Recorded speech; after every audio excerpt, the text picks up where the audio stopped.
सौभाग्यवती भव। थोड़ी देर बाद द्वारकाधीश से पूछा, कन्हैया इधर। कन्हैया बोला, क्या तेरी है? हाँ अपनी है, चलने दे।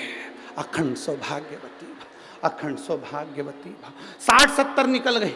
कन्हैया ये भी तेरी है? हाँ अपनी है, सौभाग्यवती भव। अखंड गायब हो गया। सौभाग्यवती भव, सौभाग्यवती भव, सौभाग्यवती भव, सौभाग्य। कन्हैया 200 और निकल गई। ये भी तेरी है? हाँ चलने दे। भाव भाव भाव भाव। कन्हैया ये भी तेरी है? हाँ कितनी है? 16,108। कन्हैया सुदामा जी बोले, मुझे मेरे घर छोड़िया, मेरी पत्नी को अखंड सौभाग्यवती का आशीर्वाद की जरूरत पड़ जाएगी, छोड़िया मुझे, मैं नहीं दे सकता। कन्हैया बोले, अभी तो तेरी बहुएं आई हैं, इसके बाद इनके बच्चे आएंगे। तो कन्हैया ने जैसे ही कहा तो सुदामा जी ने पूछा, कितने बच्चे हैं? भगवान कृष्ण बोले, शंकर जी की कृपा से एक एक रानी से 11-11, 10 छोरा 1 छोरी, 1,77,186। सुदामा जी सिंहासन से नीचे गिर गए। रेन दे दादा, पूरा जिला यहीं बसा लिया। रेन दे तू, मेरे घर छोड़िया। तुम पूरी सुदामा जी की कथा देखना। सुदामा जी जैसे आए थे वैसे और डंडा टेक के गए, इतना दे गए। दादा लोग कह रहे थे कि भगवान द्वारकाधीश ने 3 लोग का राज्य दिया। कोई द्वारकाधीश से पूछे सुदामा ने क्या क्या दिया, क्या नहीं दिया। अब भीष्म पितामह ने कह दिया। क्या बोले भीष्म पितामह द्रौपदी को? बोलो जम के बोलो, हम तुमसे इतना नहीं खिलवाएंगे, बोलो जम के बोलो। अखंड सौभाग्यवती भाव। जैसे ही कहा भीष्म पितामह ने, द्रौपदी ने अपना पल्लू ऊंचा करा। जैसे ऊंचा करा तो भीष्म पितामह ने कहा, द्रौपदी तू? द्रौपदी कहती है, पितामह अब तो कल देखूंगी। मेरा अखंड सौभाग्य रहता है कि अर्जुन नहीं रहता है, आपने संकल्प लिया है। चली गई द्रौपदी। पितामह नींद उड़ गई पितामह की। रात्रि को पितामह ने एक पत्र लिखा, उस पत्र को बाण पर लपेटा। भीष्म पितामह ने ध्यान लगाकर देखा, इसको यहां भेजा किसने? तब ध्यान में आया पितामह कि इसको भेजने वाला कोई दूसरा नहीं था। चप्पल का टेका लगा के काली कम्बल ओढ़ के आराम से सो गया है। अपने को बेचैन कर दिया, खुद चैन से सो गया है। बताओ, हद हो गई। इसीलिए ददरुआ धाम बालाजी महाराज ठुमका लगाते हुए दिखते हैं। खूब आनंद में आग लगे बस्ती में, अपन रहो मस्ती। वो कहता है, खुश रहो, प्रसन्न, आनंद में रहो। दूसरे दिन युद्ध प्रारंभ हुआ। द्वारकाधीश हंस रहे थे, मुस्कुरा रहे थे, क्योंकि आज भीष्म पितामह की हालत क्या है। भीष्म पितामह देखे कि द्वारकाधीश हंस रहे हैं, उनने बाण छोड़ दिया। वो बाण द्वारकाधीश के चरणों में गया। पत्र द्वारकाधीश ने निकाला, पढ़ा। अभी तक द्वारकानाथ रो रहे थे, हंस रहे थे, अब द्वारकानाथ रोने लगे। जैसे रोए तो गुप्त रूप से रुक्मणी, सतभामा, जामवंती, कालिंदी, मित्रवृंदा, लक्ष्मणा सब आ गई। प्रभु आप रो रहे हो क्यों? भगवान ने पत्र दिया। उस पत्र में लिखा था, दीन बंधु दीनानाथ मेरी डोरी तेरे हाथ। तू केवल अर्जुन की डोरी नहीं संभाला, मेरी भी डोर संभालना। नीचे लिख दिया, मेरा प्रण ना छूटे और अखंड सौभाग्यवती होने का वर ना छूटे। अब तू निपट, क्या करना है? अब तुझे निपटना है, करना क्या है ये तेरे ऊपर निर्भर करता है, मेरे ऊपर नहीं। एक माँ ने पत्र लिखा, जिसको वो बीमारी हो गई थी जो बीमारी लाखों लोगों में से एक को होती है, जिसके शरीर की नसें चौक हो जाती है, शरीर काम करना बंद कर देता, पलंग पर पटक जाता है और वो शरीर बेकार हो जाता है। एक माँ ने पत्र लिखा है इसमें।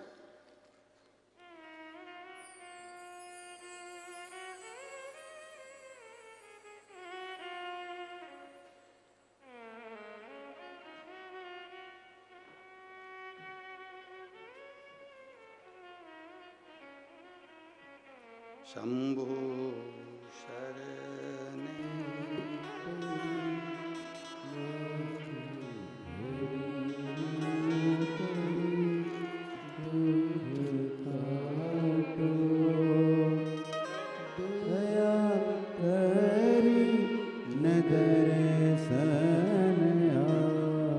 पहले तो फोटो देखें एलईडी के माध्यम से, आस्था चैनल के माध्यम से। ये फोटो जो वेंटिलेटर पर पड़ा हुआ है जीव, उसका आप लोग चैनल के माध्यम से देख सकते हैं। मेरा नाम मीराबाई है, मैं पीटो पार्क ग्वालियर में रहती हूँ। कहीं बैठी हो तो हाथ हिला सकती हूँ। मेरा नाम मीराबाई है, मैं पीटो पार्क ग्वालियर में रहती हूँ। कहीं बैठी हैं? आप ही हैं? दोनों हाथ हिला दो एक बार। श्री शिवाय नमस्तुभ्यं।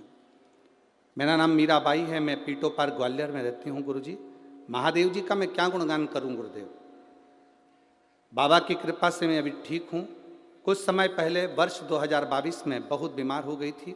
उसके बाद मुझे दिल्ली के आरआर हॉस्पिटल में भर्ती किया गया था, जिसके फ़ोटो मैंने लगाए हैं। वहाँ मुझे पता चला कि मुझे ऐसी बीमारी हो गई है जो लाखों लोगों में से किसी एक को होती है। मुझे वेंटिलेटर पर डाला गया, शरीर मेरा बेकार होता गया, शरीर से चलना फिरना खाना पीना सब बंद हो गया, जाम हो गया। करें क्या? बाबा से प्रार्थना करी, किसी ने कहा शिव पर जल चढ़ाओ। शंकर पर चढ़ाया हुआ जल शरीर पर लगाते, एक बेलपत्र मेरे पलंग के पास रख देते। बाबा का मैं क्या गुणगान करूं गुरुदेव। आज बाबा की कृपा से बचकर मैं यहाँ खड़े हूँ। ये शिव की कृपा है, शंकर की दया है। अब ठीक है बाबू, हाथ हिलाओ एक बार। हर हर महादेव। बैठिए। शिव कृपा इसी को कहते हैं। शंकर की उदारता, ये शिव की करुणा के बिना आप उसके भरोसे पर जी रहे हैं, उसके सहारे जी रहे हैं। आपने कह दिया मैं, मेरे जीवन की डोर अब तेरे हाथ में, मतलब अब वो संभाले, अब उसके ऊपर निर्भर कर।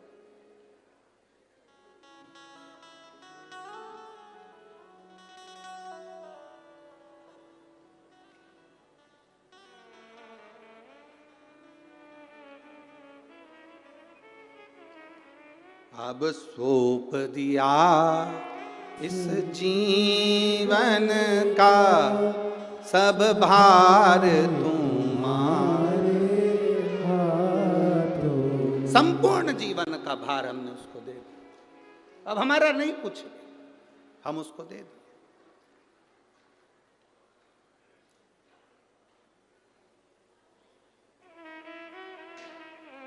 आप आए जरूर हो।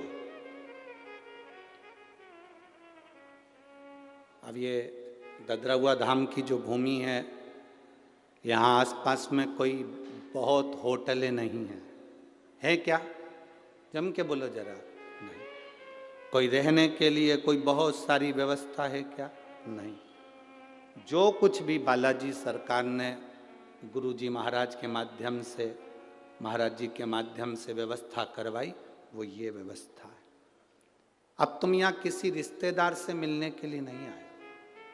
यहाँ 5 दिन तुम डेरा जमा कर डॉक्टर हनुमान जी से शिव महापुराण की कथा सुनने के लिए अगर आए हो, तो ये मेरा विश्वास कहता है इस डॉक्टर का इलाज चालू हो गया और ये शंकर रूपी कथा का रस तत्व तुम्हारी जीवन में पहुंच गया, तो 5 दिन की कथा के बाद तुम्हें किसी डॉक्टर के पास जाने की जरूरत तो नहीं है। उसकी भक्ति करें, उसका स्मरण। एक पत्र और है, देखिए।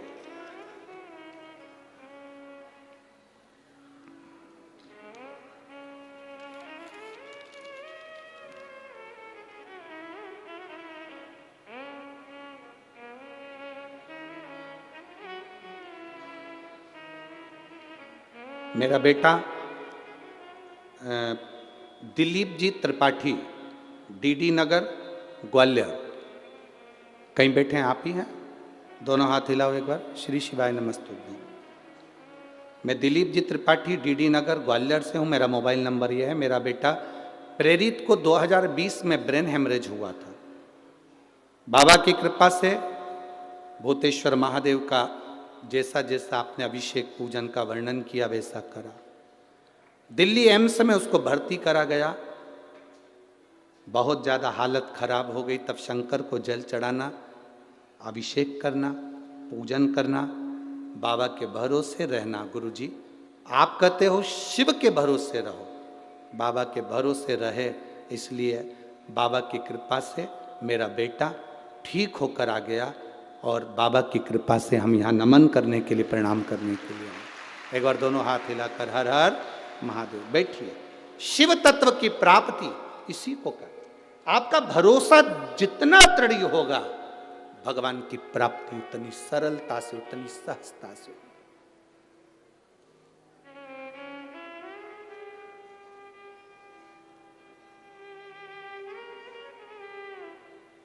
कोई तुमसे पूछे कहां गई हो 5 दिन के लिए, कह देना बालाजी सरकार की गोद में बैठकर शंकर की कथा का श्रवण कर रही हूं, अपने जीवन को सार्थक कर रही हूं।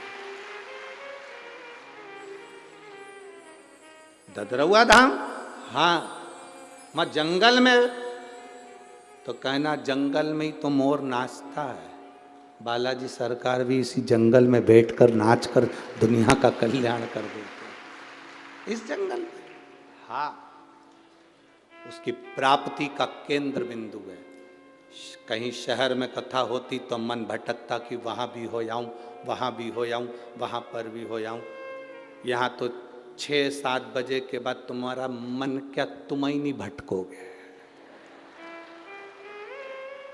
मन क्या, तुम ही ना भटको।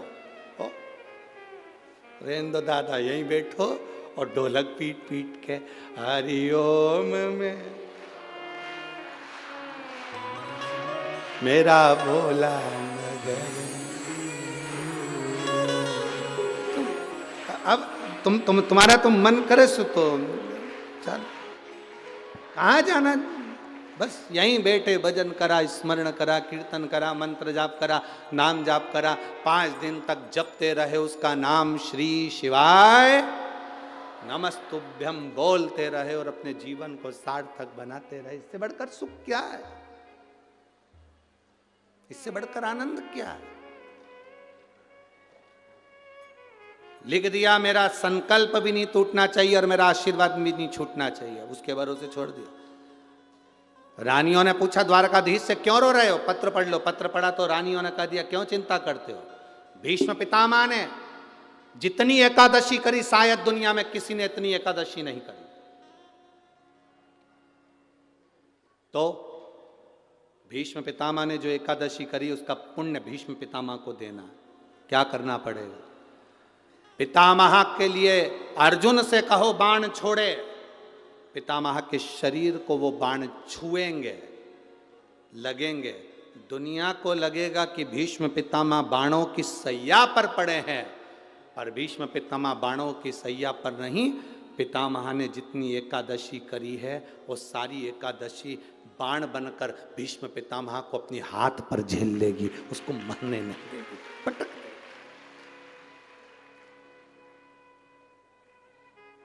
जिसको इतने सारे बाण चुभे हों उसको कितना कष्ट होगा, पर भीष्म पितामह का पूरा शरीर देखो, पूरी कथा देखो, भीष्म पितामह की महाभारत को उठाकर एक एक पर्व को पढ़कर देखना, उसमें भीष्म पितामह बड़े आनंद से बाणों की सैया पर पड़े।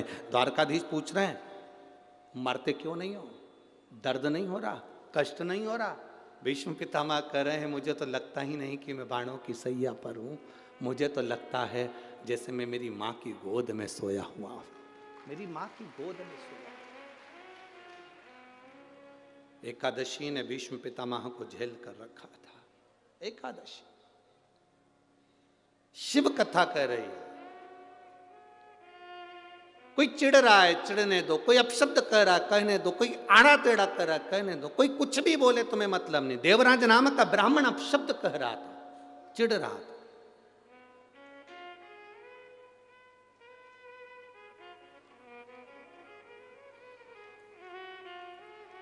चिढ़ रहा।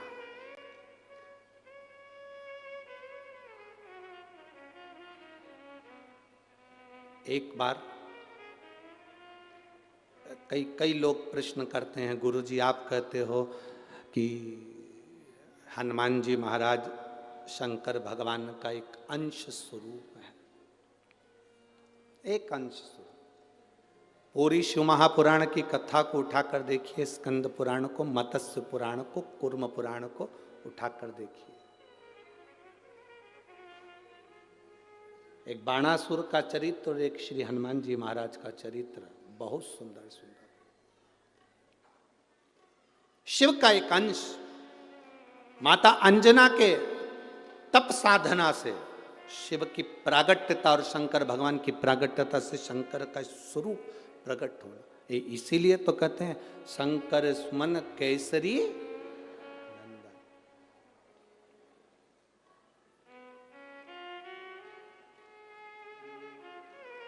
शिव का एक स्वरूप है हनुमान जी महाराज। हम तो हमेशा कहते हैं अगर आप हनुमान जी का भी दर्शन कर रहे हैं तो ये अंदाजा लगा कर रखें कि आप शंकर का दर्शन कर रहे हैं। आप शंकर का दर्शन कर रहे हैं तो ये अंदाजा लगा कर रखें कि आप हनुमान जी का दर्शन कर रहे हैं। सब एक, कोई भेद नहीं, सब एक, कोई भेद नहीं देवताओं में, कोई भेदता नहीं, सब में एक समान।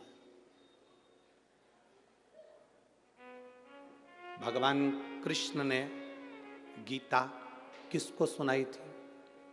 जम के बोलो, युद्ध के मैदान में भगवान कृष्ण ने गीता किसको सुनाई थी? जम के बोलो, जरा आवाज आना चाहिए। किसको सुनाई थी? अर्जुन को। पक्का लाख कर दूं? पक्का है कि अर्जुन को गीता सुनाई थी। जिसने स्कंद पुराण का स्मरण करा हो, मत्स्य पुराण का स्मरण करा हो, उसमें संवाद मिलता है द्वारकाधीश के पास में जब अर्जुन पहुंचे, अर्जुन ने निवेदन करा कि आप मेरी ओर से युद्ध लड़ें। भगवान ने कभी जाओ, मैं बुलाऊंगा तब आना। अर्जुन आए, हनुमान जी को भी बुलाया। अर्जुन हनुमान जी दोनों आए, द्वारकानाथ संध्या करने बैठ गए, उठे नहीं। तब दोनों अर्जुन और हनुमान समुद्र के किनारे घूम रहे हैं, दोनों घूम रहे हैं। अब अर्जुन और हनुमान दोनों समुद्र के किनारे पर घूम रहे थे। घूमते घूमते अर्जुन के मुख से निकल गया, तुम कौन हो? हनुमान जी ने कहा, मैं राम का सेवक हनुमान, राम भक्त हूं। अर्जुन ने कहा, वो राम जी जिन्होंने बंदरों से पत्थर फिगवाए थे, सेतु बनवाया था, तब पार उतरे थे, और मैंने सुना बड़े वीर योद्धा थे। वो चाहते अगर मेरे जगह पर मैं होता तो पत्थर फेंकने नहीं देता, एक बाण छोड़ता, यहां से लेकर समुद्र के उस पार पुल बना देता। अर्जुन ने कहा, मैं होता तो पुल बना देता, बाण छोड़कर यहां से लेकर वहां तक का एक पुल तैयार कर देता। हनुमान जी ने कहा, तू पुल बनाता, मेरे जैसा एक बंदर लात रखता तो टूट जाता। तू पुल बनाता, मेरे जैसा बंदर एक लात रखता, बानर, टूट जाता। अर्जुन ने कहा, टूट नहीं सकता, और तोड़ दिया तो? अर्जुन ने कहा, तू तोड़ के बता दे, मैं अपने शरीर को जलाकर भस्म कर दूंगा। पक्का? ठीक है, तू बना पुल। अर्जुन ने बाण का पुल बना दिया। हनुमान जी ने जो पांव धरा तो सब टूट के चर्र करके सब टूट गया। जो टूटा तो अर्जुन समाधि में लीन होने के लिए लकड़ियां जमाने लगे। इतने में द्वारकाधीश आकर खड़े हो गए। अर्जुन क्या कर रहे हो? मैं हनुमान से हार गया, इसलिए मैं शरीर को त्याग रहा हूं। अर्जुन, तुम हनुमान से नहीं आ रहे हो, तुमने राम की निंदा कर दी है। जो जीव परमात्मा की निंदा करता है, चाहे राम की करे, चाहे कृष्ण की करे, चाहे संत की करे, चाहे साधु की करे, चाहे गुरुजन की करे, चाहे शिव की करे, संसार में जन्म लेने वाला अगर मनुष्य संत गुरु भगवान की निंदा करता है तो वो कभी उन्नति की सीढ़ी पर नहीं चढ़ सकता, वो नीचे ही धकेलेगा, जाएगा जमीन में, वो ऊपर नहीं जा सकता, वो ऊपर की ओर नहीं बढ़ेगा। तुमने निंदा करी है, निंदा, इसका फल तो तुम्हें भोगना ही है। निंदा। इसीलिए तुम्हारा शरीर जलकर भस्म होने की तैयारी करी है। अर्जुन कहते हैं प्रभु प्रभु आप कुछ करिए। भगवान द्वारकानाथ ने फिर कहा कि अब मैंने नहीं देखा था इसलिए वापिस पुल तैयार करा जाए। पुल तैयार करा, हनुमान जी से वो पुल नहीं टूटा तो हनुमान अपने शरीर को भस्म करने लगे। द्वारकाधीश ने कहा नहीं और रुको, तुम भस्म नहीं करोगे, तुम अर्जुन का साथ देना, युद्ध के मैदान में अर्जुन के रथ पर तुम चढ़े रहना। हनुमान जी ने कहा मैं अर्जुन के रथ पर नहीं चढ़ सकता। क्यों? क्यों? मैं बिना सत्संग के, मैं बिना सत्संग के कहीं नहीं रह सकता। जब तक मुझे सत्संग नहीं मिले, हनुमान जी जहां कथा होती है वहां जाते हैं, कहीं सत्संग मिलेगा मैं जाऊंगा, मैं बिना सत्संग के नहीं रह सकता।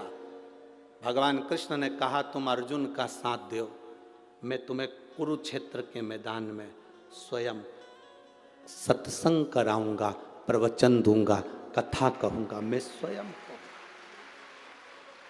स्वयं सत्संग कराऊंगा। दुनिया कहती है अर्जुन को भगवान कृष्ण ने गीता सुनाई थी। ऊपर ध्वजा में बैठे हुए श्री हनुमान जी महाराज पताका को बार बार हिलाकर कह रहे थे कब सुनाओगे सत्संग। द्वारकानाथ मुझे सत्संग के लिए लेकर आए हो। युद्ध के मैदान में 18 दिन का युद्ध है, कम से कम एक दिन तो मुझे सत्संग का लाभ दिला दीजिए, मुझे उस युद्ध में सत्संग करा दीजिए। तब भगवान कृष्ण सिंगार रथ से नीचे उतरे। रथ से नीचे क्यों उतरे थे? अगर गीता का ज्ञान देना था तो रथ पे बैठे बैठे दे देते, पर भगवान रथ से नीचे इसलिए उतरे क्योंकि भगवान ने रथ की ओर मुख करा। प्रवचन देने वाले को भक्त की ओर मुख कर कर बोलना पड़ता है। हनुमान की ओर देखकर द्वारकाधीश ने प्रवचन दिया, गीता का ज्ञान दिया।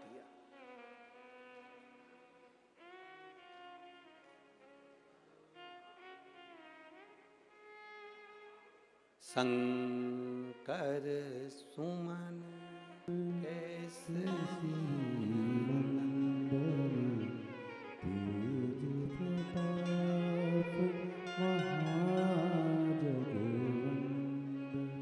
उसका एक स्वरूप है, उसको जाना, उसको पहचानना सरल नहीं है। जो हनुमान को जान गया, जो शिव को जान गया, उसकी जिंदगी सार्थक हो गई। जैसे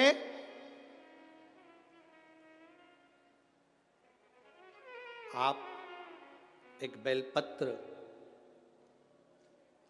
जैसे आप एक बेलपत्र कि ये दो जो पत्तियां होती हैं, जरा ध्यान देंगे, ये दो जो पत्ती नीचे की रहती है बेलपत्र, आगे का भाग एक बेलपत्र और नीचे की जो ये दो पत्तियां होती हैं, इन दो पत्तियों के ऊपर एक एक शमी पत्र। ये दो जो पत्तियां हैं, इन पत्तियों के ऊपर एक एक शमी पत्र और लाल चंदन ये रखकर कितना भी रोगीला व्यक्ति हो, रोग से ग्रसित व्यक्ति हो, जिंदगी में कितना ही दुख पड़ रहा हो, बेलपत्र की ये दोनों पत्ती जिसके ऊपर शमी पत्र रखकर, लाल चंदन रखकर, श्री हनुमान जी महाराज और हनुमान जी महाराज के तीसरे नंबर के भाई श्री गतिमान जी। हनुमान जी कितने भाई हैं? 6। उसमें हनुमान, रतिमान, व्रतिमान, मतिमान, गतिमान, तो जो नीचे के क्रम में आते हैं श्री गतिमान जी, उन गतिमान जी और हनुमान जी का नाम लेकर जो शिवलिंग के ऊपर समर्पित कर देता है, रोग का निवारण होता ही है। रोग बाहर आया, पूर्व का कोई पुण्य होता है तब वो प्रकट होता है, तब शिव की भक्ति मिलती है। ऐ मेरी भिंड की जीजियों और मेरे जी जाओ, आपसे एक निवेदन जरूर करना चाहूँगा। कोई संबंध आपका पूर्व में भगवान देवाधिदेव महादेव से रहा होगा, इसलिए आप शिव महापुराण की कथा में ददरुआ धाम बैठकर कथा का लाभ लें। पूर्व का कोई पुण्य है,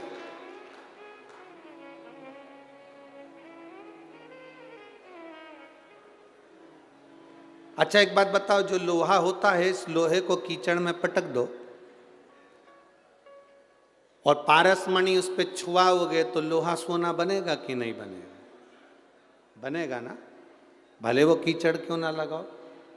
पारसमणि उसको छुआई, पारसमणि छूते ही लोहा भले कीचड़ में पड़ा हो, गंदगी में पड़ा हो, बेकार जगह पड़ा हो, पर पारसमणि छूती है और लोहा सोना बन जाता है। उसी तरह हम भले काम में डूबे हों, लोभ में डूबे हों, आसक्ति में डूबे हों, वासना में डूबे हों, तृष्णा में डूबे हों, हम भले कैसे भी हों, जब मेरे भोले बाबा की कथा का स्पर्श आपको होता है तो आप भी सोना बन जाते हो, निखर जाते हो। आप भी सोना बन गए, निखर गए, प्राप्त हुआ फल। शिव कथा कह रही है, भगवान शंकर का संवाद कर रहा है, शिव महापुराण की कथा कर रही है। देवराज को लगा कि आखिर इतना क्रोध, इतना चिड़चिड़ प्रवृत्ति, इतना विचार गलत। शिव मंदिर से बाहर आया, धन था, एक भोजन और एक धन। भोजन पच रहा हो तो समझ लिए कि प्रभु की कृपा है, और धन भी सही जगह पर लग रहा हो तो समझ लो प्रभु की कृपा है।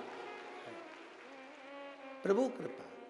हम ये जजमान जो परिवार बने हैं, श्री अखिलेश तिवारी जी, इनको धन्यवाद इस बात का देंगे कि देखो, भगवान धन देता है तो कहीं ना कहीं गलत जगह पर व्यक्ति को पहुंचाता है, पर किसी सद्गुरु की शरणागति मिल जाती है तो धन भी सही जगह पर लगना प्रारंभ हो जाता है और जीवन की सार्थकता बन जाती है। जीवन की सार्थकता बन जाती है। आप लोग आए हो कथा सुनने के लिए, जब यहाँ शिव महापुराण की 4 बजे आरती हो और आरती के बाद जब आप अपने अपने घर को जाओ, हम तो निवेदन कर सकते हैं, आगे आपकी मर्जी हो जैसा। जब आप 4 बजे यहाँ से घर की ओर जाओ, आरती में जब कर्पूर गौरम हो, उसके बाद में जब आप यहाँ से जाओ तो उस भूमि को प्रणाम कर कर उसकी रज को अपने हृदय से लगाकर अपने घर जरूर जाना, जिससे आपको ये आनंद की अनुभूति हो कि हम शंकर की भस्म को अपने शरीर पर धारण कर पा रहे हैं। क्या मिलता है वो जान सकता है, क्या देगा वो जाने, ये उसके ऊपर नहीं। एक लड़के ने लिखा,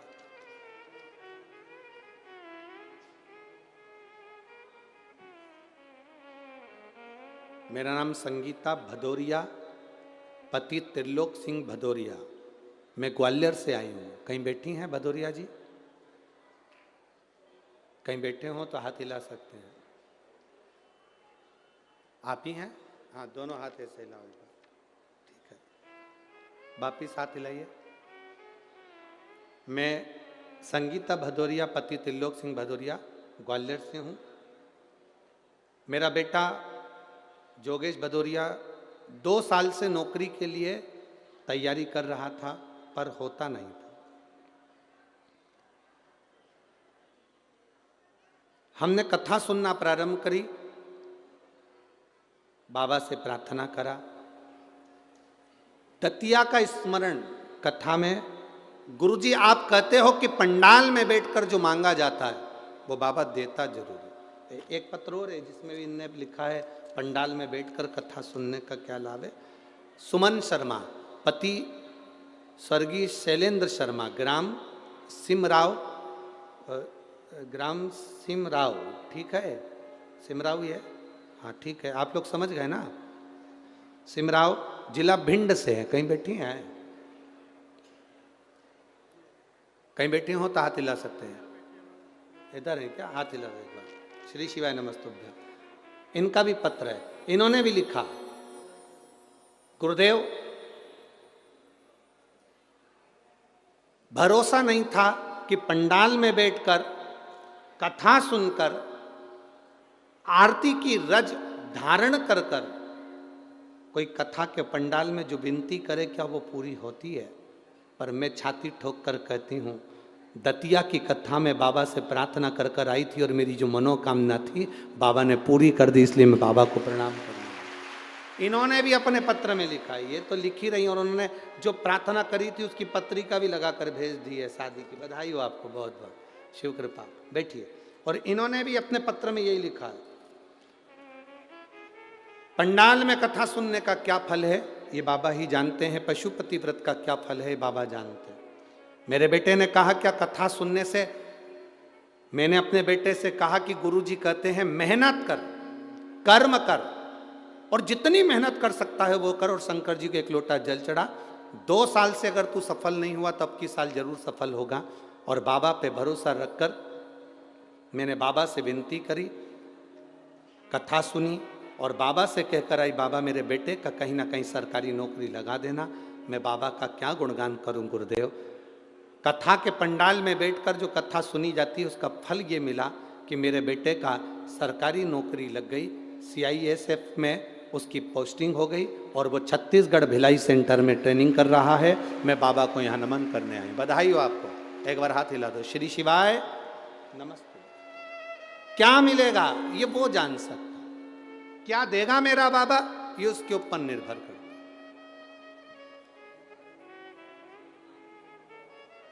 क्या देगा वो उसके ऊपर नहीं। अरे मेरे भोले तेरा सहारा है, मेरी नैया का तू किनारा है, मेरी नैया का तू किनारा है। शिव कथा कहती है महाराज देवराज मंदिर से बाहर आ गया, धन ठीक नहीं था इसलिए मन भी नहीं लग रहा था। जैसा खाया अन्न, जम के बोलो वैसा हो गया, जैसा पियो पानी वैसी हो गई वाणी। जो चोट्टा होता है, आपके पास में भी अनजाना व्यक्ति कोई बैठा हो, अपन को क्या मालूम। इसलिए तो आप लोगों से कहते हैं सिर पे पल्लू डाल कर आया करो, मोबाइल पर्स अंगूठी सोना चांदी हीरा पन्ना सब घर छोड़ कर आओ। यहाँ तो शंकर रूपी कुबेरेश्वर महादेव है और ददरउआ बालाजी हैं, उनका आशीर्वाद लेकर जा। कुछ लेकर माता बाबा का भजन करने आ, स्मरण कर। मंदिर के बाहर चप्पल रह जाती है तो भगवान के दर्शन में भी मन नहीं लग पाता। बोलो री जी सही है कि गलत है। बैठी जरूर है पल्लू मल्लू डाल के, भगवान के आरती भी कर रही है। मात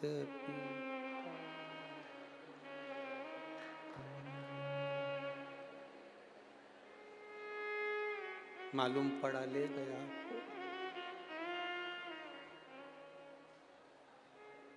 पति से कहा गई। अब पत्नी फिर बोली शरण गऊं किसकी, अपनी तो गई अब मैं किसकी ले जाऊं। पति बोला जिसकी अच्छी लगे। और जिसकी चप्पल छूटी थी मंदिर के बाहर वो इसलिए छूटी थी, भगवान से रोज प्रार्थना करती थी बहुत दुखी हूं, बहुत कष्ट में हूं, मेरा दुख मिटा दो। भगवान ने कहा अब की बार तू दर्शन करने मंदिर जाएगी, तेरी चप्पल रह जाए तो समझ लेना तेरा काल तेरा दुख चले गया।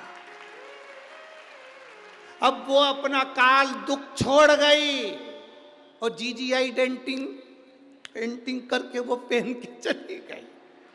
मालूम पड़े बाथरूम में मुंह धो रही थी, पांव फिसल गया, कमर की हड्डी टूट गई। 2-4 से कहती फिरी मैंने क्या गलती करी।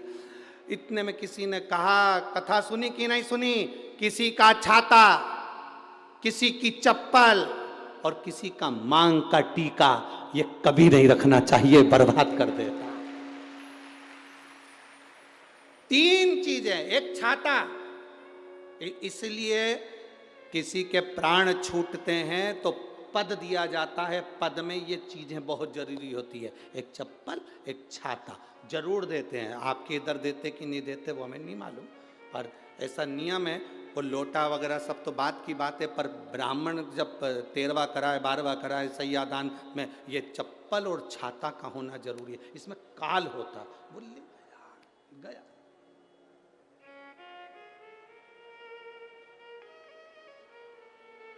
दे दिया, बहुत जरूरी। देवराज के भीतर वो जो धन रखा था उसके कारण देवराज की चित्तवृत्ति ठीक नहीं हो पा रही थी, वो धन के कारण। अब देवराज की चित्तवृत्ति ठीक नहीं हो रही थी, इसलिए देवराज धन को लेकर बेलपत्री के वृक्ष के नीचे आया। उसको नहीं मालूम कि बेलपत्री का पेड़ है, उसको ज्ञात ही नहीं, उसके स्मरण में नहीं। जो नहीं जानता था कि बेलपत्री में क्या फल है वो भटकता रहा। जिसने बेलपत्री का प्रयोग करा उसके जीवन को मालूम पड़ गया कि बेलपत्री में सुख क्या है। जो शंकर भगवान पे चढ़े हुए जल के महत्व को नहीं जानता था वो चढ़ाकर चले जाता था, पर जिसने शिव महापुराण की कथा को जब से सुनना चालू करा, शंकर भगवान पे चढ़े हुए जल का आचमन करना प्रारंभ करा, तब मालूम पड़ा कि शंकर के जल का क्या प्रभाव है। मंदिर में झाड़ू लगाने का, मंदिर में पोछा लगाने का, मंदिर के जाले साफ करने का, मंदिर में सफाई करने का, मंदिर में पुताई करने का क्या फल है। जो करता है उसको मालूम है, जो करता है उसको मालूम। अभी महाराज जी ने एक पत्र ला कर दिया, ये पत्र एक अभी ला के दिया।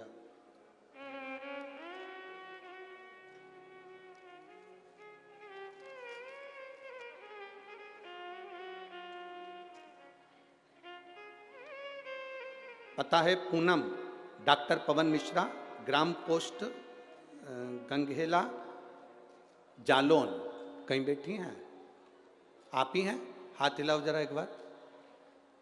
डॉक्टर पवन मिश्रा, ग्राम पोस्ट गंगेला, जालौन। कहीं बैठे हो तो हाथ हिलाए, कहीं बैठे हो तो हाथ हिला सकते हैं। उन्होंने पत्र में लिखा है,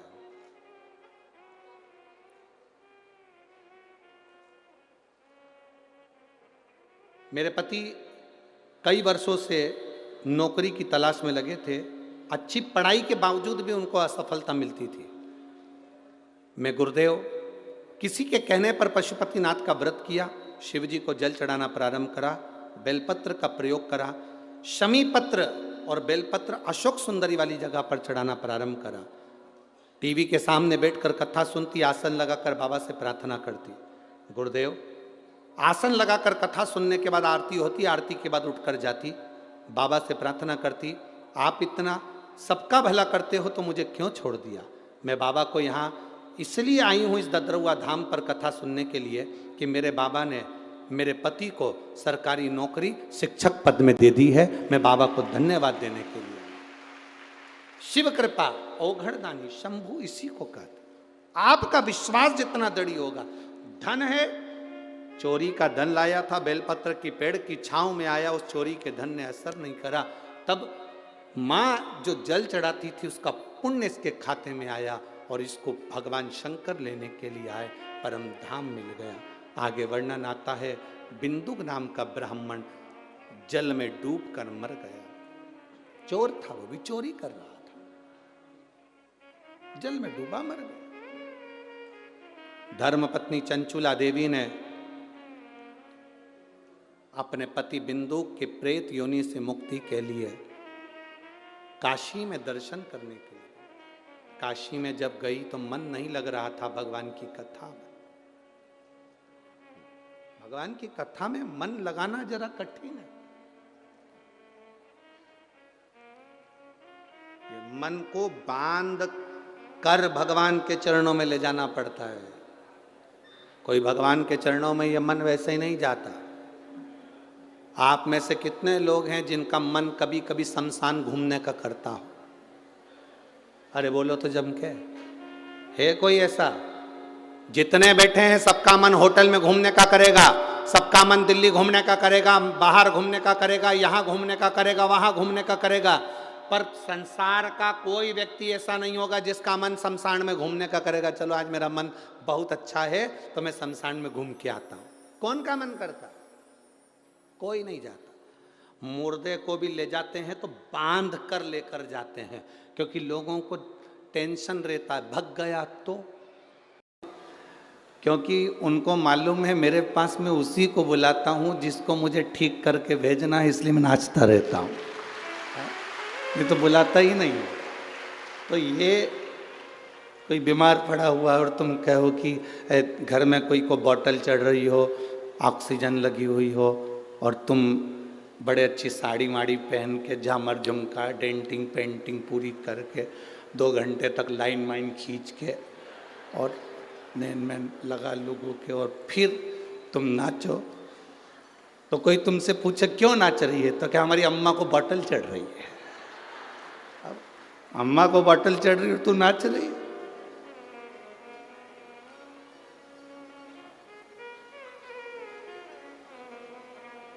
बालाजी महाराज यहाँ नाचते इसलिए हैं कि मैं बुलाता ही उसी को हूँ जिस पे मेरी कृपा होती है। वो यहाँ तक पहुँचता ही वही, नहीं तो वो तो सीधे ग्वालियर से आगरा चले जाता। वो अंदर प्रवेश ही वो करता है जिस पे मेरे को कृपा करना होती है, दया करना होती है। तो आस्था चैनल के माध्यम से जितने पूरे विश्व के शिव भक्त इस पवित्र 5 दिवसीय शंकर सुमन शिव महापुराण की कथा को सुन रहे हैं, आप सब ये अंदाजा लगा कर बैठना कि ददरहुआ धाम सरकार की कुछ कृपा होने वाली होगी, इसलिए शिव कथा का आनंद आप अपने अपने घर से ले रहे हैं। ये उनकी करुणा से हो, और तेरी कृपा बिना न हिले एक भी अणु, लेते हैं श्वास तेरी कृपा से तनु तनु। बखान क्या करूं मैं राखों के ढेर का, चपटी भभूत में खजाना कुबेर का। हे गंगाधार मुक्ति द्वार ओमकार तू, भोले ओमकार तू, आयो शरण तिहार शंभु तारकार तू। देखो, जो चीज हमारे पास में नहीं होती हम उसको पाने का प्रयास करते हैं। जो मोबाइल हमारे पास में नहीं है उस मोबाइल को पाने का हम प्रयास करते हैं। जो वस्त्र हमारे पास में नहीं है उसको पाने का हम प्रयास करते हैं। फ्रिज नहीं है, कूलर नहीं है, वॉशिंग मशीन नहीं है या कोई सामान नहीं है तो उसको पाने का हम प्रयास करते हैं। उसको पाने का तरीका ढूंढते हैं। ये मोबाइल मेरे पास कैसे आएगा, ये सामान मेरे पास कैसे आएगी, ये सामग्री मेरे पास कैसे आएगी, उसको पाने का हम कुछ तरीका ढूंढ रहे हैं।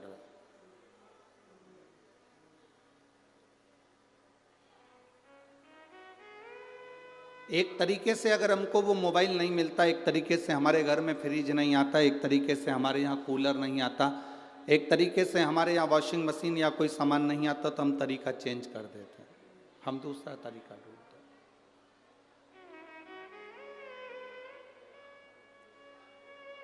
दूसरे तरीके से भी अगर हमको वो चीज नहीं मिलती तो हम कोई तीसरा तरीका ढूंढते हैं। तीसरे तरीके से भी अगर कोई चीज नहीं मिलती तो हम चौथा तरीका ढूंढते हैं। शिव महापुराण की कथा कहती है, अगर तुम्हारा दुख नहीं कट रहा, तुम बहुत जगह जगह जाकर धक्के खाकर आ गए और कष्ट नहीं कट रहा, तो शिव महापुराण की कथा कहती है थोड़ा सा तरीका चेंज करो, तरीका बदलो। अभी तक दुनिया में भटक लिया, जगह जगह जाकर हमने भटक कर देख लिया, अब हमें भटकना नहीं है। अब हमको उस भटकन को छोड़कर तरीका चेंज करना है, तरीके से बाहर होना है। अब तरीका चेंज कर कर हम स्वयं शिव के मंदिर तक जाएं, एक लोटा जल बाबा के चरणों को चढ़ाएं और बाबा से विनती करें, हे भोलेनाथ, हे श्री बालाजी सरकार, हे शंभू, ऐसी कृपा करो, मेरे जीवन का दुख कटे।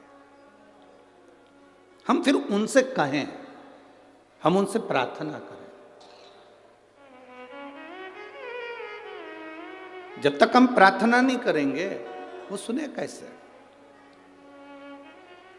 एक मां को मालूम है मेरा बेटा 4 रोटी खाता है, पर मां 4 रोटी एक साथ थाली में नहीं रखती।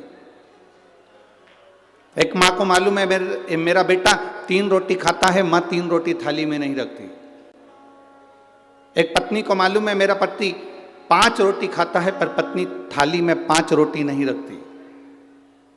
कारण, पति आवाज लगाता है, सुनो आज सब्जी अच्छी बनी है, एक रोटी और लाओ।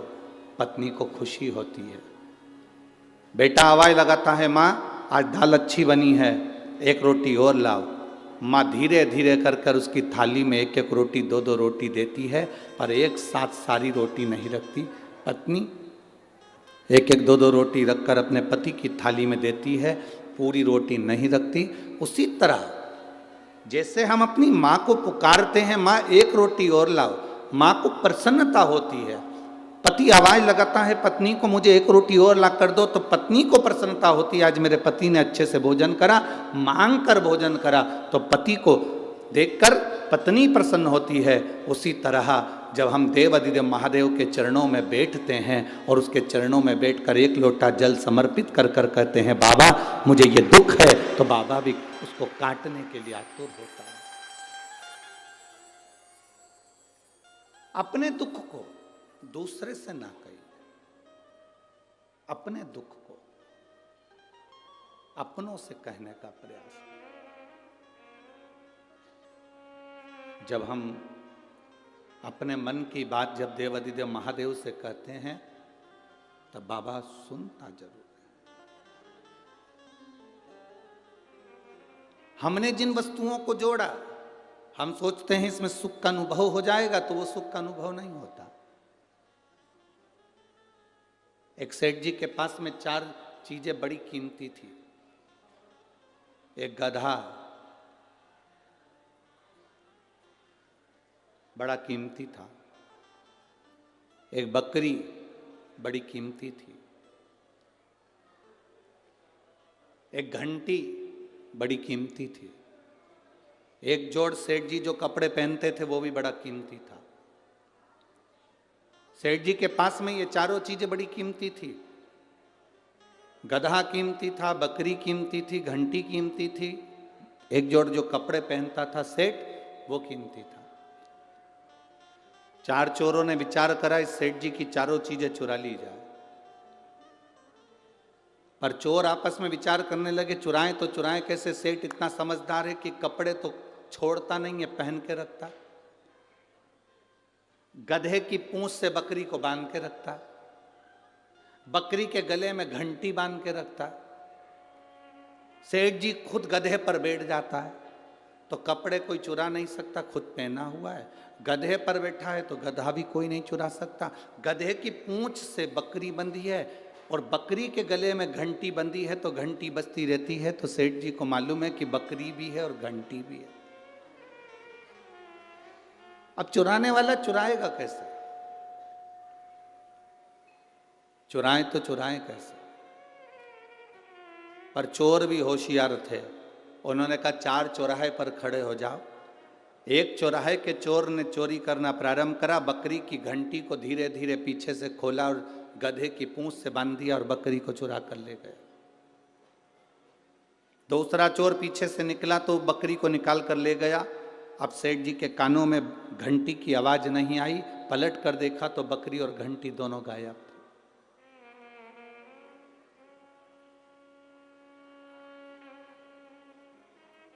सेठ जी को बड़ा दुख हुआ, कहां ढूंढूं? इतने में तीसरा व्यक्ति आया, पूछा भैया क्या हो गया?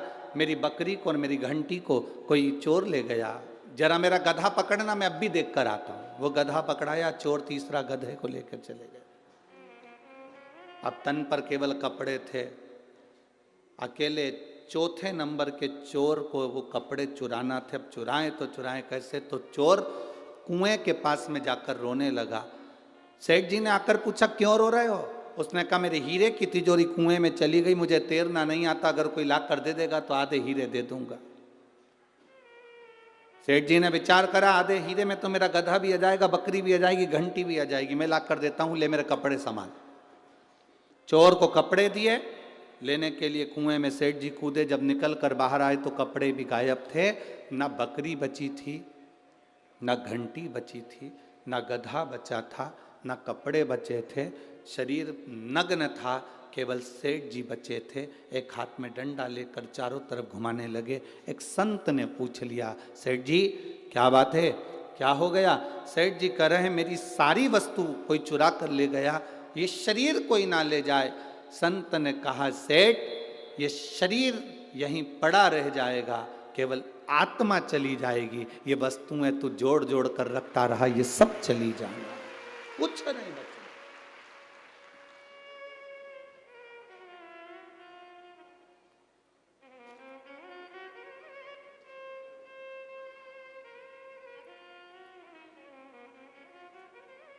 हम कहते जरूर है, अरिजीत जी मेरो मन तो इतना बड़ा हो नहीं, कहते कहने वाले अरिजीत जी मेरा मन तो इतना बढ़िया है, कोई मुझसे कोई मांगता है तो मैं दे देती हूँ। कोई ने कहा कि ये दे दो जी जी, मैंने दे दिया। कोई कहे मुझे ये दे दो जी जी, दे दिया।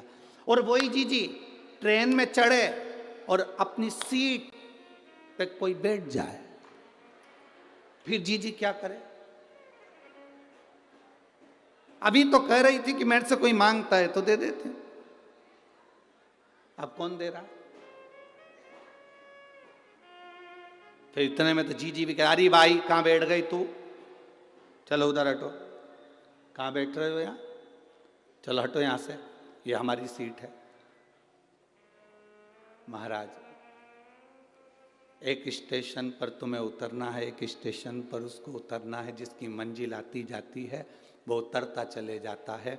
बस अंतर इतना है, जो ट्रेन में बैठकर मूंगफली खा लिया, मोबाइल चला लिया, अच्छे से खूब एंजॉय कर कर सफ़र कर लिया, उसका सफ़र ठीक है। नहीं तो एक न एक स्टेशन पर उतरना सभी को है। ये मानव का जो शरीर मिला है, 3.5 करोड़ रोम छिद्र, 21,600 श्वास प्रतिदिन इस मनुष्य के शरीर से निकल रही है। इस शरीर की एक एक श्वास को जिसने ठीक तरीके से रमण कर लिया, भगवान के भजन में लगाकर और कुछ परमार्थ का कार्य कर कर, तो समझो कि शरीर ठीक है। नहीं तो जाना तो सबको है, जाना सबको है, कोई दूसरा कर ही नहीं रहा। शंभु शरणे पड़ी मांगू घड़ी रे, दुख काटो दया करी ने दर्शन। शंभु शरणे पड़ी मांगू घड़ी रे, दुख काटो दया करी दर्शन। शिव तत्व की प्राप्ति किसको कहते हैं?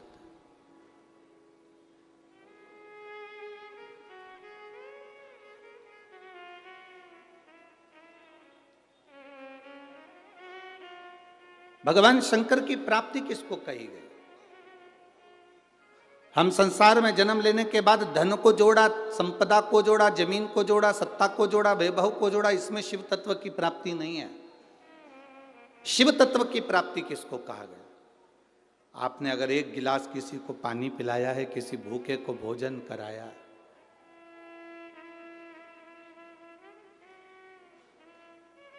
किसी भूखे को भोजन कराया, किसी प्यासे को पानी पिलाया, किसी दुखी के आंख के आंसू को आपने पोंछ दिया, कोई विद्या का अध्ययन करना चाहता था और उसकी एजुकेशन के लिए, उसकी विद्या के लिए आप आगे आकर खड़े हो गए, तो ये समझ लो किसी के पास में दवाई का पैसा नहीं और आपने आकर आगे आकर सेवा कर दी, कोई प्यासे को पानी, भूखे को भोजन, किसी के जीवन में आप अगर थोड़ा सा भी सम्मिलित हो गए उसके दुख की घड़ी में, तो समझ लेना ये शंकर को जल चढ़ाने के बराबर है, शिव भक्ति के बराबर। देवराज नाम का ब्राह्मण जो चोरी का धन लेकर शंकर जी के मंदिर में प्रवेश कर जाता है, शिव जी के मंदिर में जाने के बाद में ब्राह्मण देवता आवाज लगा लगा कर रहे हैं, हर हर महादेव। बार बार हर हर महादेव कहा जाता है, बार बार हर हर महादेव कहा जाता है, और देवराज नाम के ब्राह्मण को क्रोध आता है।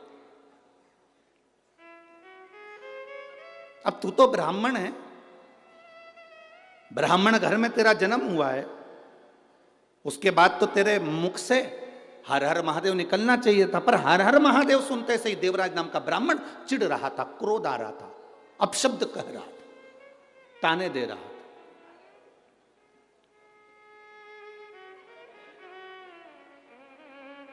संसार में ऐसे बहुत सारे हैं जिनको भगवान के नाम से चिढ़ हो सकती है, जिनको भगवान के भजन से चिढ़ हो सकती है, भगवान की भक्ति से चिढ़ हो सकती है, पर हमें उसका स्मरण नहीं करना है कि कौन चिढ़ रहा है, कौन अपशब्द कर रहा है, कौन ताने दे रहा है, कौन आड़ा टेढ़ा कर रहा है, हमें उससे कोई मतलब नहीं। क्या किसको रोइए, जम जम के बोलो जरा, क्या किसको रोइए, चादर तान के सोइए। आग लगे बस्ती में, खूब अच्छे से जिंदगी जियो। जरा जरा सी बात में उसने बोल दिया तुम रोने बैठ गए, उसने कह दिया तुम रोने बैठ गए, आग लगे बस्ती में, अपन रहो मस्ती में। जो जितना मना करे, मंदिर के सामने से निकल कर जा रहे हो, लोग तुम पर हंस रहे हैं। बताओ, ये चल दी पानी चढ़ाने के लिए, ये चल दी सियोर वाले महाराज की चेली, चली पानी चढ़ाने के लिए शंकर जी को, और तुम रूठ गई, गुस्सा आ गया, तुम्हें क्रोध आ गया। नहीं, वो जितना जितना बोले तुम उतनी जोरदार खजूर वाली चोटी बना, हमने चूड़ा मूड़ा घस के फिर जाओ। ला आग लगे बस्ती में, अपन रहो मस्ती में, खूब जोरदार तरीके से। भगवान के सामने कभी भी उदास मन से नहीं जाना, बिल्कुल मत जाओ।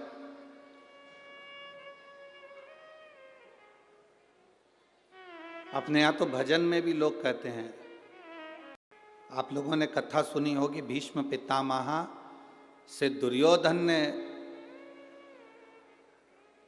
कितने कितने शब्द कहे, कितने शब्द।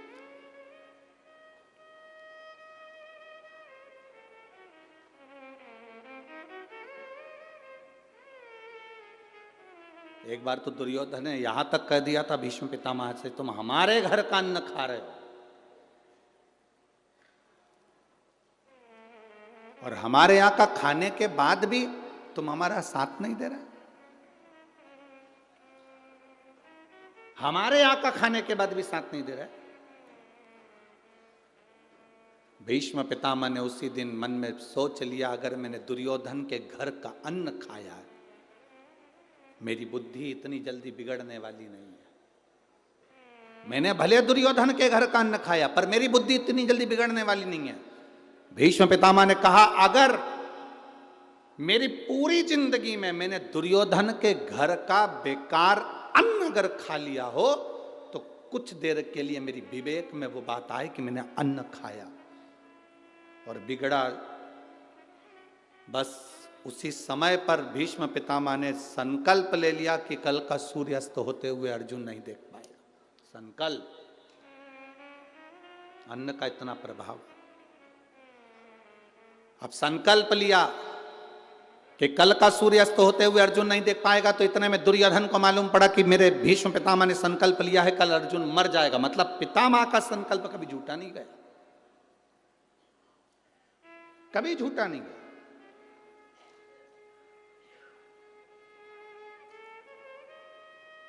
दुर्योधन ने पूरे हस्तिनापुर में और पूरे युद्ध मैदान में, कुरुक्षेत्र की भूमि पर, अपने टेंट में, अपने पंडाल में अपनी ओर मोतीचूर के लड्डू बांटे।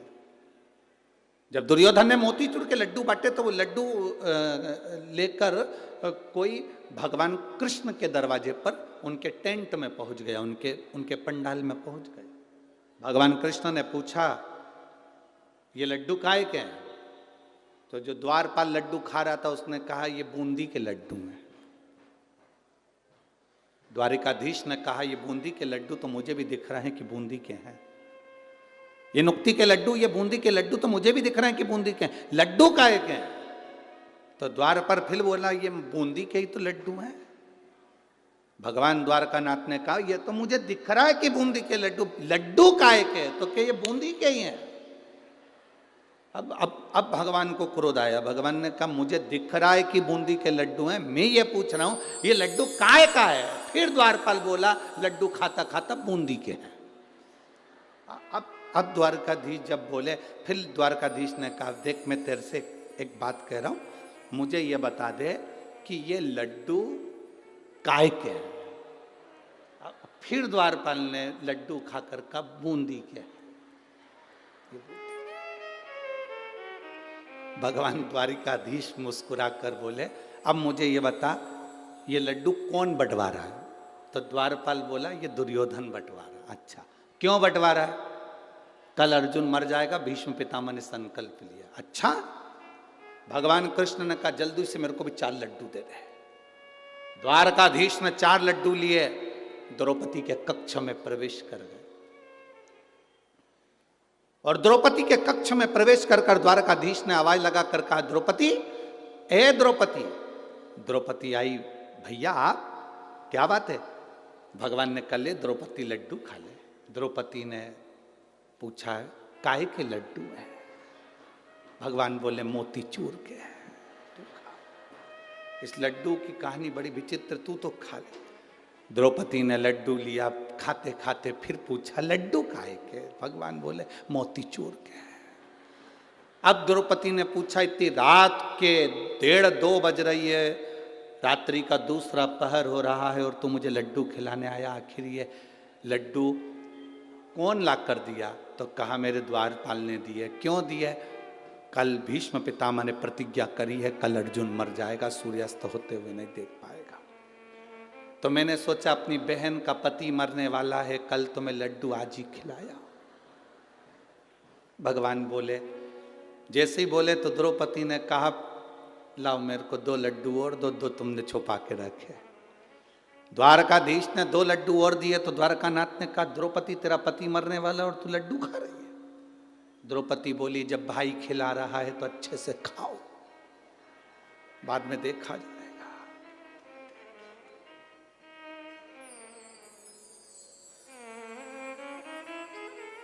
रथ कौन चला रहा है? द्रौपदी ने पूछा। भगवान कहते मैं। जब तुम मुझे बहन कहते हो तो वो जीजा नहीं लगता। रथ साला चला रहा है, गाड़ी साला चलाता है तो 25 बार विचार करता है पीछे मेरे जीजा जी बैठे हैं, जी जी बैठिए आराम से चलाऊंगा। हाँ, पत्नी को लेकर चलता तो भले कहीं ठोक देता, क्योंकि उसको मालूम है ये बहुत लड़ती है, जाए तो जान दो दूसरी मिल जाएगी।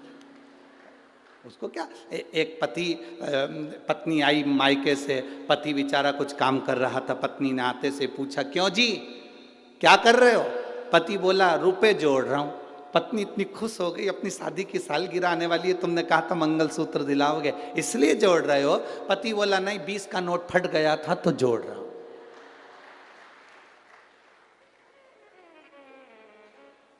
पत्नी भी अंदर गई, फटे हुए दूध की चाय बना के दे दिला है, अब तुम इसको भी जोड़ लो। अब भगवान ने कहा ले ये लड्डू। द्रौपदी ने लड्डू खाया और भगवान से कहा आप कह रहे हो मेरा पति मरने वाला? हाँ, भीष्म पितामह की प्रतिज्ञा खाली नहीं जा सकती। उन्होंने प्रतिज्ञा करी थी जीवन भर कुंवारा रहूंगा, तो कुंवारे रहे। अब प्रतिज्ञा करी कि कल का सूर्यास्त होते हुए अर्जुन नहीं देखेगा, तो प्रतिज्ञा बिल्कुल पक्की है। ठीक है, लाओ 2 लड्डू और दो। द्रौपदी लड्डू खा रही है। द्वारकाधीश ने कहा द्रौपदी थोड़ी तो शर्म करो, पति मरने वाला है और तुमको चिंता नहीं।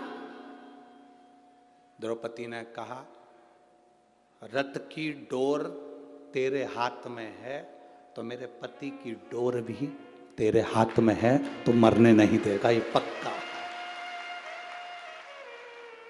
अब सौंप दिया इस जीवन का सब भार तुम्हारे हाथों है, हार तुम्हारे हाथों में और जीत तुम्हारे। हाथों। तू मरने नहीं देगा, ये पक्का। एक पत्र आया है, देखिए।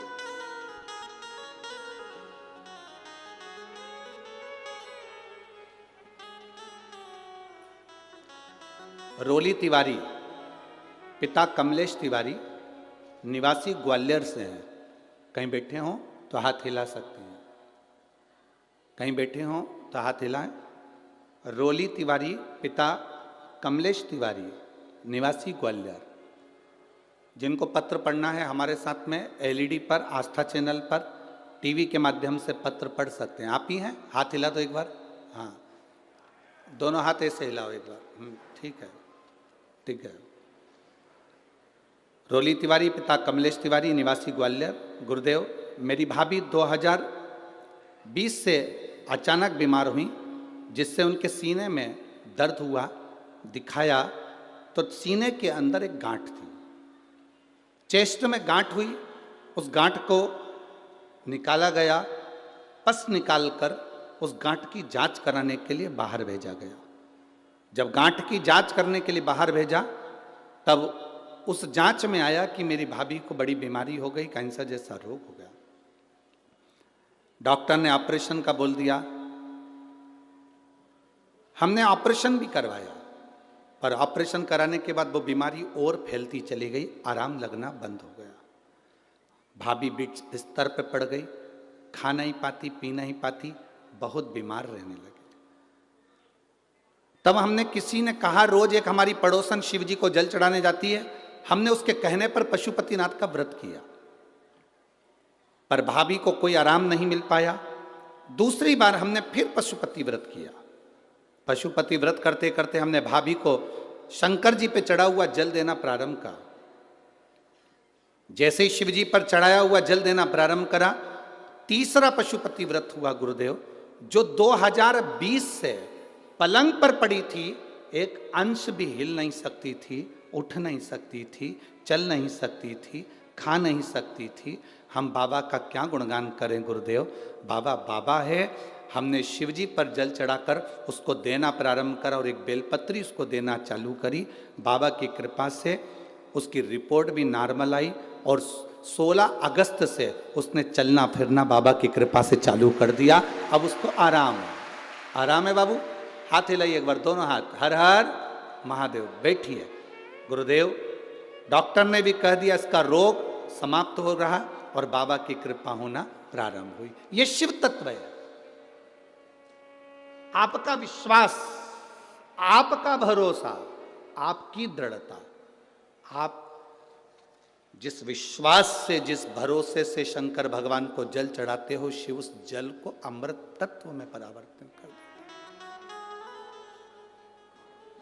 खाली न जाता कोई दर से तुम्हारे, खाली न जाता कोई दर से तुम्हारे, मैं भी खड़ा हूँ नंगी बाहें पसार, अपने हृदय से लगा लो, लगा लो, गिरा जा रहा हूँ, उठा लो, भोले अपने दर से अब तो न टालो, गिरी जा रही हूँ, उठा लो, उठा लो। वो कृपा जब करता है।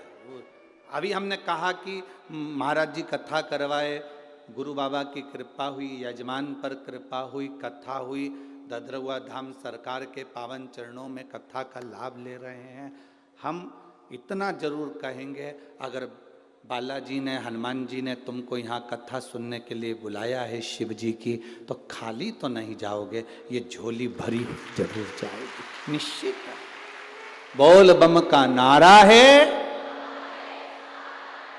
आप उसके भरोसे पर आए, उसके विश्वास पर।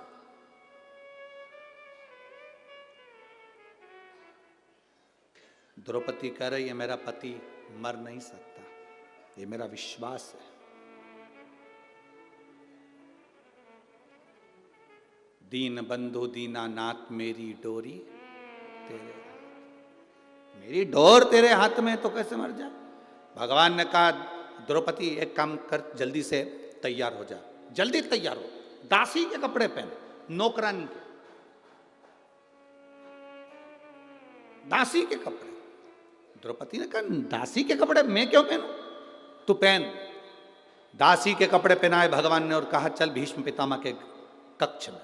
पितामह को नींद नहीं आ रही होगी क्योंकि कल अर्जुन मरने वाला है, तू जाके उनके चरण छूना, आशीर्वाद लेना, वो अखंड सौभाग्यवती का आशीर्वाद तुझे दे देंगे, काम खत्म,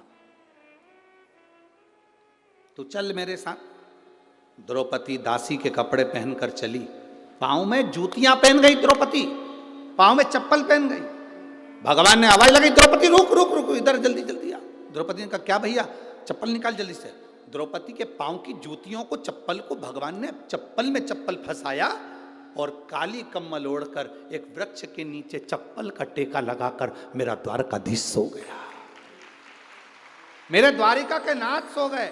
चप्पल का टेका लगाकर काली कम्बल ओढ़कर जो मेरा द्वारका का नाथ सोया।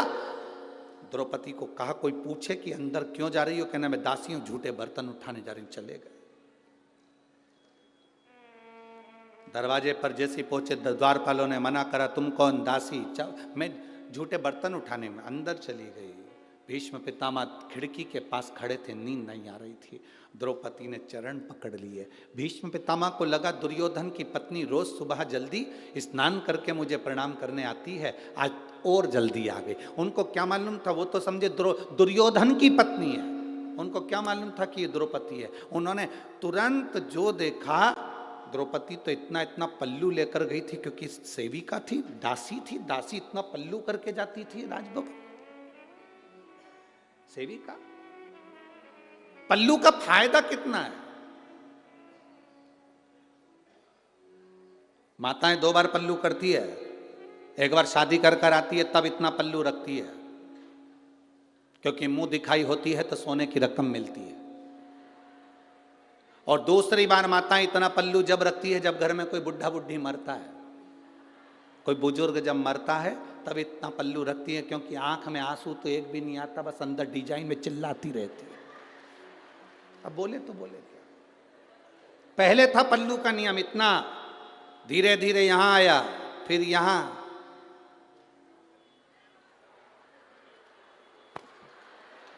गया। अब तो वो लाइन आती है ना, देखते रह जाओगे, बस अब पल्लू दिखता ही नहीं है।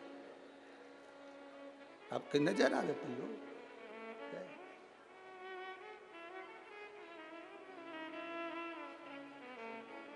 पहले के समय में होता था। नानी बाई का मायरा सुना है आप लोगों ने, जम के तो बोलो जरा।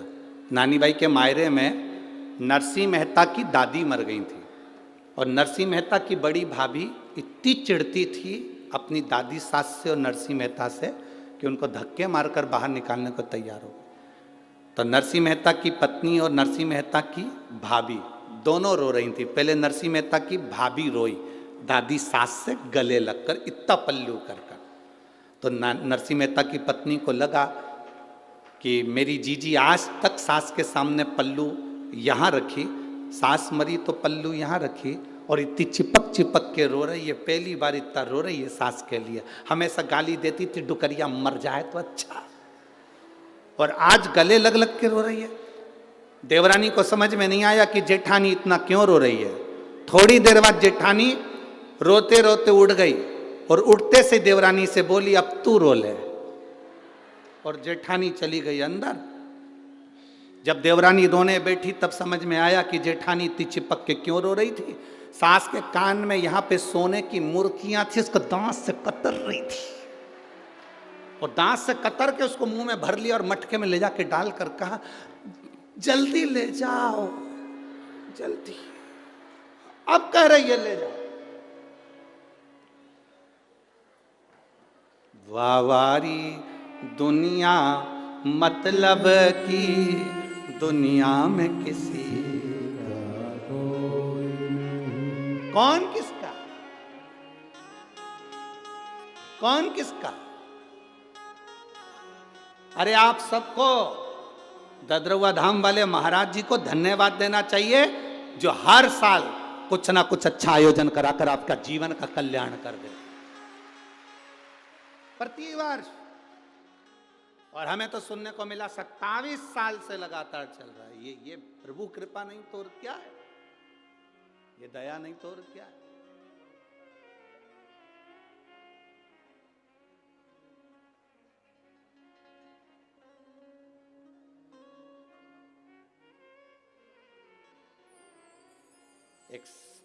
एक संत वो होते हैं जो केवल अपने अपने वालों को खिला देते हैं, अपने अपने वालों के लिए कोई आयोजन अरेंज कर लेते हैं, पर ये वो संत हैं जो केवल अपने वालों के लिए नहीं सबके लिए करते रहते हैं। ये वो संत है, सहज नहीं।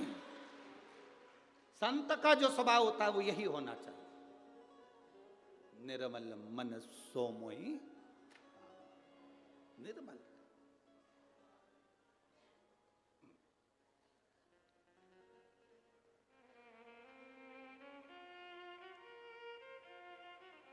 महाराज पल्लू कर कर चली गई द्रौपदी। भीष्म पितामह के चरण पकड़े। भीष्म पितामह को लगा दुर्योधन की पत्नी, आशीर्वाद दे दिया। अखंड सौभाग्यवती भाव। तुम तो बोलो, जरा जम के बोलो, अखंड भाव।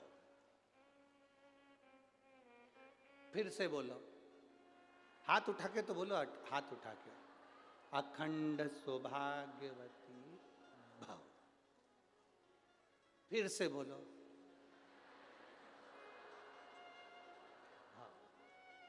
फिर हाथ उठा के बोलो जरा अच्छे से, पूरा पूरा बोलो, अखंड सौभाग्यवती भाव। फिर